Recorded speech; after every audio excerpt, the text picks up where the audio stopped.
Halo, bertemu lagi dengan saya Pendeta Ramos Manjuntak di dalam renungan malam Awaken Spirit. Dan sebelum kita merenungkan firman Tuhan, mari kita berdoa. Bapa dalam surga, terima kasih untuk penyertaan Tuhan sepanjang hari ini. Dan saat ini pun kami hendak membaca dan merenungkan firman-Mu, berkatilah kami, supaya kami disegarkan oleh firman-Mu, dan kami boleh menjadi pelaku firman-Mu. Terpujilah namamu Bapa, hanya dalam nama Tuhan Yesus Kristus kami berdoa dan mengucap syukur. Amin. Bapak, Ibu, dan Saudara yang terkasih dalam nama Tuhan Yesus, malam hari ini saya mengajak kita untuk membaca satu bagian dari Alkitab yang terambil dari Kejadian pasal 3 ayat 9 sampai dengan 21. Saya akan membacakannya bagi kita. Demikian firman Tuhan. Tetapi Tuhan Allah memanggil manusia itu dan berfirman kepadanya, "Di manakah engkau?" Ia menjawab, "Ketika aku mendengar bahwa engkau ada dalam taman ini, aku menjadi takut karena aku telanjang, sebab itu aku bersembunyi." Firman-Nya, "Siapakah yang memberitahukan kepadamu bahwa engkau telanjang? Apakah engkau makan dari buah pohon yang kularang engkau makan itu?" Manusia itu menjawab, "Perempuan yang kau tempatkan di sisiku, dialah yang memberi dari buah pohon itu kepadaku, maka aku makan." Kemudian berfirmanlah Tuhan Allah kepada perempuan itu, "Apakah yang telah kau perbuat ini?" Jawab perempuan itu, "Ular itu yang memperdayakan aku, maka aku makan." Lalu berfirmanlah Tuhan Allah kepada ular itu, "Karena engkau buat demikian, terkutuklah engkau di antara segala ternak dan di antara segala binatang hutan. Dengan perutmu lah engkau akan menjalar, dan debu tanah lah akan kau makan seumur hidupmu. Aku akan mengadakan permusuhan antara engkau dan perempuan ini, antara keturunanmu dan keturunannya. Keturunannya akan meremukkan kepalamu, dan engkau akan meremukkan tumitnya." Firman-Nya kepada perempuan itu, "Susah payahmu waktu mengandung akan kubuat sangat banyak. Dengan kesakitan engkau akan melahirkan anakmu, namun engkau akan berahi kepada suamimu, dan ia akan berkuasa atasmu." Lalu firman-Nya kepada manusia itu, "Karena engkau mendengarkan perkataan istrimu dan memakan dari buah pohon yang telah kuperintahkan kepadamu jangan makan daripadanya, maka terkutuklah tanah karena engkau. Dengan bersusah payah engkau akan mencari rezekimu dari tanah seumur hidupmu. Semak duri dan rumput duri yang akan dihasilkannya bagimu, dan tumbuh-tumbuhan di padang akan menjadi makananmu. Dengan berpeluh engkau akan mencari makananmu, sampai engkau kembali lagi menjadi tanah, karena dari situlah engkau diambil, sebab engkau debu dan engkau akan kembali menjadi debu." Manusia itu memberi nama Hawa kepada istrinya, sebab dialah yang menjadi ibu semua yang hidup. Dan Tuhan Allah membuat pakaian dari kulit binatang untuk manusia dan untuk istrinya itu, lalu mengenakannya kepada mereka. Sedemikian jauh bacaan firman Tuhan. Orang yang berbahagia adalah orang mendengarkan firman Tuhan dan melakukan dalam kehidupan sehari-hari. Bapak, Ibu, dan Saudara yang saya kasih dalam nama Tuhan Yesus, saat ini kita akan merenungkan tema dari firman Tuhan yang sudah kita baca, yaitu efek dosa dalam hidup manusia. Di sini kalau kita baca dengan teliti, maka ada beberapa hal yang kita langsung dapatkan bahwa akibat dosa itu akan ada terjadi hal-hal ini ya dalam diri manusia sampai kita saat ini juga. Ya, yang pertama adalah efek dosanya, munculnya ketakutan dalam hidup manusia. Dan disebutkan di dalam pasal 3 ini adalah ketakutan pertama yang terjadi di dalam hidup manusia sewaktu di Taman Eden. Padahal seharusnya tidak ada ketakutan bagi manusia untuk hidup di dalam Taman Eden. Dan kita tahu ketakutan di dalam hidup kita sehari-hari, Bapak, Ibu, dan Saudara, bisa saja karena perbuatan orang lain kepada kita, atau perbuatan kita yang membuat kita takut gitu ya, takut untuk diketahui dan lain sebagainya, atau juga satu peristiwa yang membuat kita takut.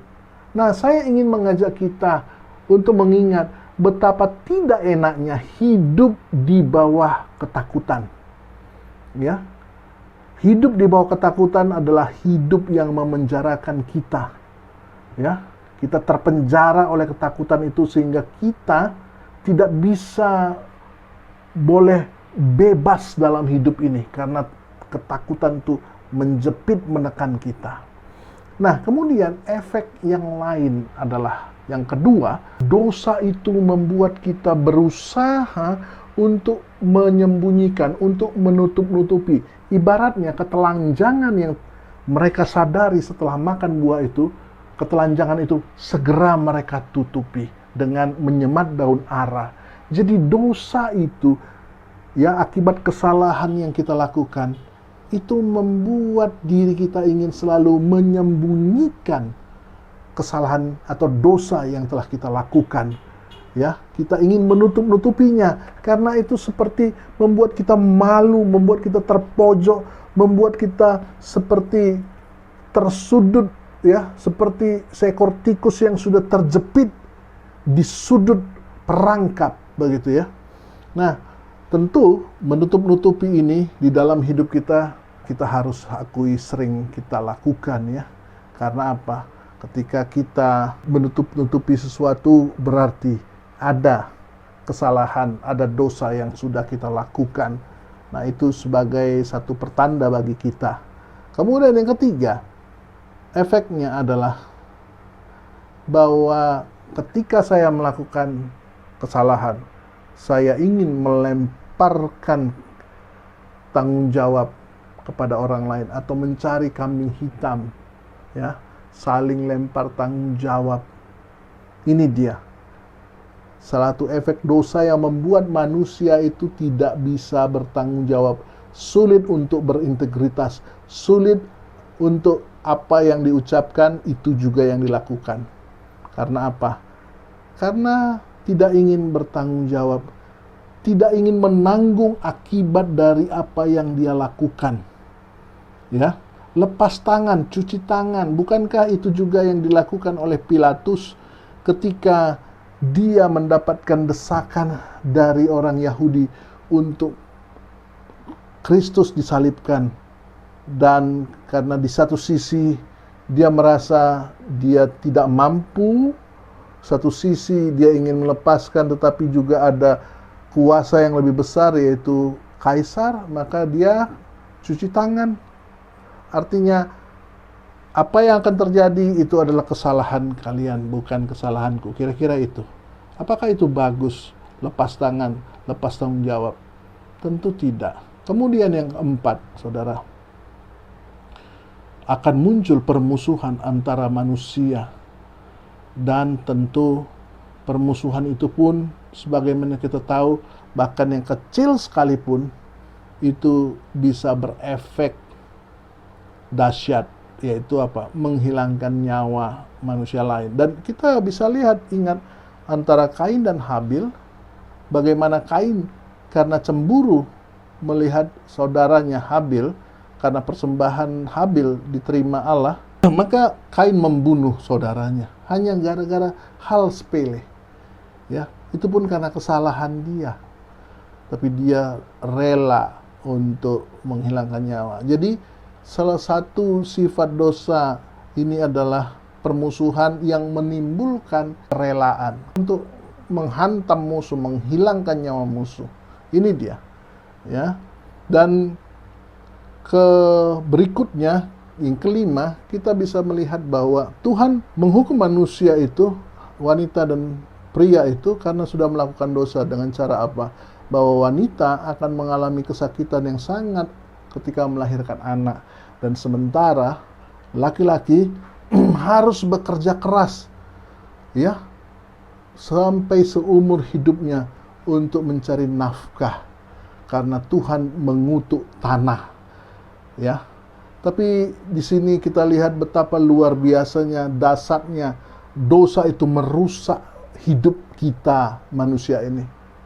Tetapi luar biasanya, ya, ketika ayat 21 Tuhan menuliskan bahwa Tuhan Allah membuat pakaian dari kulit binatang untuk manusia dan untuk istrinya itu, lalu mengenakannya kepada mereka.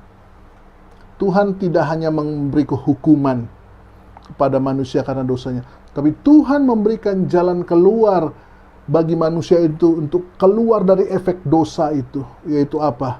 Pada saat itu Tuhan mengambil kulit binatang dan membuatnya jadi pakaian bagi manusia dan mengenakannya pada manusia itu. Pakaian ini berguna untuk menutupi ketelanjangan mereka.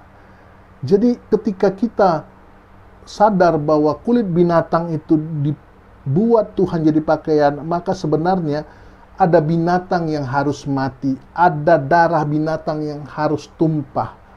Bukankah ini sepertinya menunjuk kepada Kristus di kayu salib yang harus mati dan darahnya tumpah di Bukit Golgota untuk menyelamatkan manusia dari dosa? Nah, oleh sebab itu, Bapak, Ibu, dan Saudara yang penuh kasih, mari kita bersyukur kepada Tuhan ketika kita terjebak oleh dosa, kita tidak bisa lepas dari kungkungan dosa.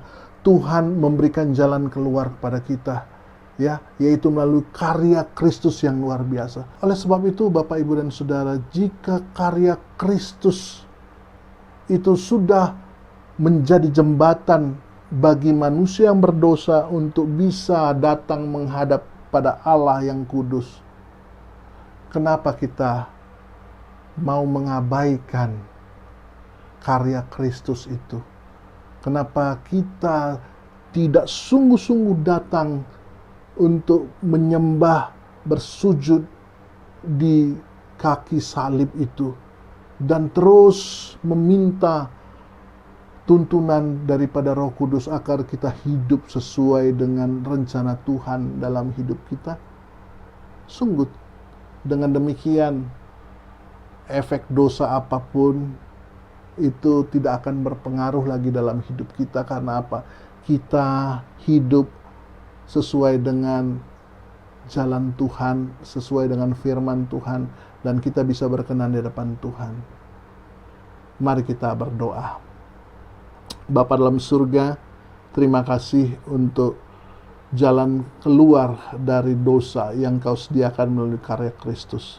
Jadikan kami untuk sebagai pengikut-pengikut Kristus, pelaku firman, dan selalu berusaha untuk menyenangkan hati Tuhan dengan mengikuti pimpinan daripada Roh Kudus dalam hidup kami. Terima kasih untuk karya Kristus yang luar biasa itu. Terpujilah nama-Mu Bapa, dalam nama Tuhan Yesus Kristus kami berdoa dan ucap syukur. Amin. Ya, terima kasih Bapak, Ibu, dan Saudara. Besok malam kita akan ketemu lagi dalam renungan malam kita. Sampai jumpa. Tuhan Yesus memberkati kita. Bye.